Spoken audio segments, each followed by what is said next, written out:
وہ صحابہ ہیں لیکن ان کا خصوصی ٹائٹل لیا جاتا ہے. میں سمجھانا چاہتا ہوں. ایک ٹیم میچ جیتتی ہے, 11 لوگوں کو میچ وننگ کا انعام ملتا ہے, اور ان میں سے ایک ایسا بندہ ہوتا ہے جو مین آف دی میچ ہوتا ہے, اس کو الگ سے بھی ایک انعام ملتا ہے. اب آپ بتاؤ وہ جو 11 والا انعام ہے اس میں یہ مین آف دی میچ شامل ہوتا ہے کہ نہیں ہوتا؟ ہوتا ہے نا. اور وہ جو باقی ٹیم والے ہیں وہ اس مین آف دی میچ کے انعام میں ہوتے ہیں داخل؟ نہیں ہوتے ہیں. کیوں؟ کہ یہ اس کا خصوصی ٹائٹل ہے.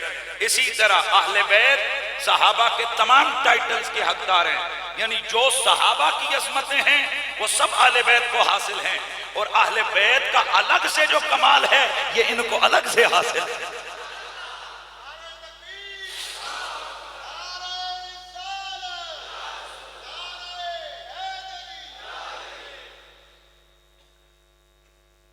لہٰذا میرے نبی رحمت سید کونین کا کلمہ پڑھنے والوں, اللہ کا شکر ہے ہم اہل سنت ہیں, اور اہل سنت حضور کی اہل بیت کے بھی نوکر, حضور کے صحابہ کے بھی نوکر. وہ ظاہر ہے جب ہم صحابہ کے نوکر ہیں تو یہ اہل بیت کا ٹائٹل یہ تو خصوصی ہے, ہم تو پھر ڈبل نوکر ہوئے اہل بیت کے. ہاں صحابہ کے نوکر ہیں تو اہل بیت کے تو پھر ڈبل ہم نوکر ہوئے نا, کیونکہ یہ تو صحابہ میں بھی ایک خاص ٹائٹل ہے جو اللہ رب العزت نے اپنے حبیب کے قرابت داروں کو عطا فرمایا ہے. اس لیے ہم ہر وہ عقیدہ اپنائے ہوئے ہیں سلفاً خلفاً جو نبی کی اہل بیت اور صحابہ کے ذریعے سے ہم تک پہنچا ہے. اسی لیے ہم یہ کہہ سکتے ہیں کہ انشاءاللہ اپنا ٹھکانہ جنت بنے گا.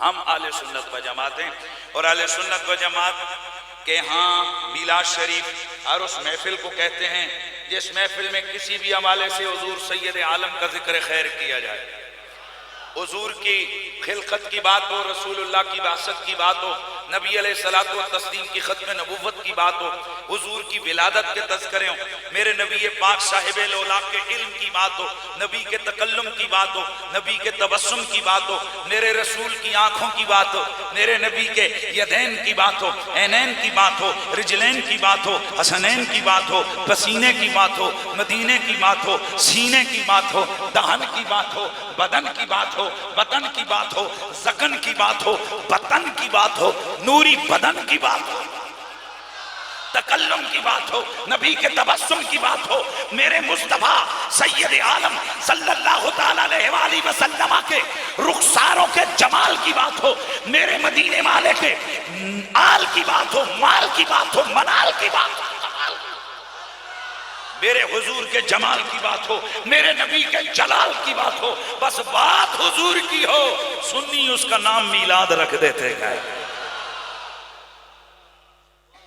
اور میں اکثر کہتا ہوں گلی گلی نگر نگر جہاں میلاد کے جلسوں میں لوگ مجھے بلا رہے ہیں, میں اپنی اس قوم اور اس نسل کو میں یہ سمجھانا اور بتلانا چاہتا ہوں, یاد رکھ لو, یہ زبانوں پر اس کو پکا لو کہ ہم حضور کے ذکر کو میلاد کہتے ہیں, ہم حضور کے ذکر کو میلاد کہتے ہیں, ہم حضور کے ذکر کو میلاد کہتے ہیں, ہم حضور کے ذکر کو میلاد کہتے ہیں.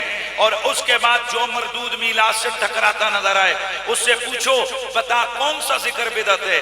آنکھوں کا ذکر بدعت ہے, ہاتھوں کا ذکر بدعت ہے, خلقت کا ذکر بدعت ہے, ولادت کا ذکر بدعت ہے, نہ ختم نبوت کا ذکر بدعت ہے, حسن و جمال کی بات, سیرت کی بات, صورت کی بات. اب تو ثابت کر نبی کا کون سا ذکر ناجائز ہے, اور کس کی جرت ہے میرے نبی کے ذکر کو ناجائز کہے؟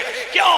ملا علی قاری شرح شفا کے اندر یہ روایت لے کر آئے ہیں, حضرت امام عبدالرؤف مناوی آپ جامع صغیر کی شرح فیض القدیر کے اندر یہ روایت لے کے آئے ہیں کہ اللہ رب العزت نے فرمایا میرے حبیب جعل تو ذکر کا ذکری, میں نے تیرے ذکر کو اپنا ذکر بنایا. اور اگلے جملے لے کے آئے جو مجدد پاک نے مکاتیب کے اندر روایت کیے ہیں, میرے اللہ رب العزت نے فرمایا حبیب جعل تو کا ذکری, پہلے فرمایا تیرے ذکر کو اپنا ذکر بنایا, پھر فرمایا میں نے تیری ذات کو اپنا ذکر بنا دیا ہے.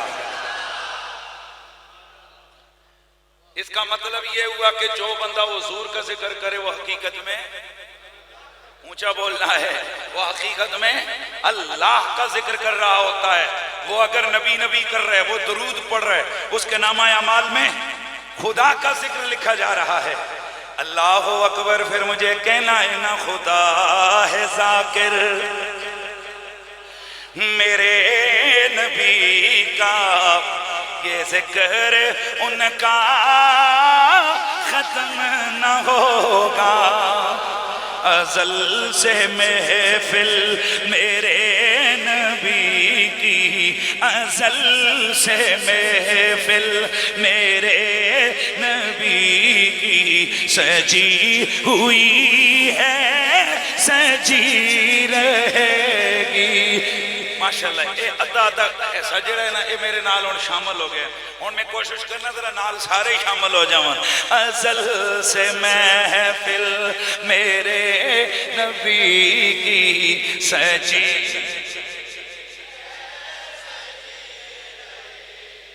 خدا ہے ذاکر میرے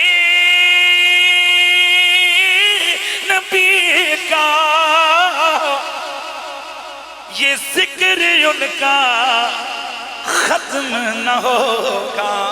او ازل سے محفل میرے نبی کی سجی.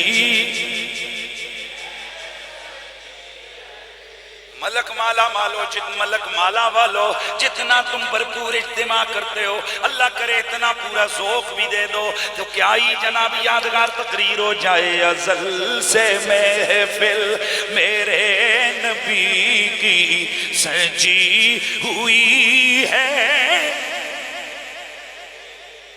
میرے دوستو، میرے نبی کی سیرت و صورت کے تذکروں کا نام، میرے نبی کی سیرت و صورت کے تذکروں کا نام محفل میلاد ہے. تو پھر سنو، آج ہم بھی کوئی تذکرہ لے کے آئے ہیں. میرا رب اپنے نبی سید عالم کو فرماتا ہے اِنَّا آتَيْنَاكَ الْكَوْثَرَ، اے سنے حبیب ہم نے آپ کو کوثر عطا فرما دی ہے. فَصَلِّ لِرَبِّكَ وَانْحَرْ، آپ اپنے رب کی نماز پڑھئے، اپنے رب کے لیے قربانی دیجئے. اِنَّ شَانِئَكَ هُوَ الْأَبْتَرُ، آپ کا دشمن پہ ناموں نشان رہے گا. اب یہاں پر بظاہر اس صورت کے اندر ایک کوثر کا لفظ گئے کہ رب نے نبی کو کوثر دی ہے، لیکن اس کوثر کے اندر کل کائنات سموئی ہوئی ہے. اس کوثر کے اندر کل کائنات سمائی ہوئی ہے. وجہ کیا ہے؟ یہ کوثر کثرت کے لفظ سے فعال کے وزن پر کثرت کا مبالغے کا صیغہ ہے، جس کا مطلب ہے ہم نے حبیب آپ کو کثرت کی بھی کثرت عطا فرمائی ہے. کثرت کی بھی کثرت عطا فرمائی ہے. اور میں اس کا معنی یوں کیا کرتا ہوں، حبیب ہم نے آپ کو کل جہانوں کا مالک بنا دیا ہے.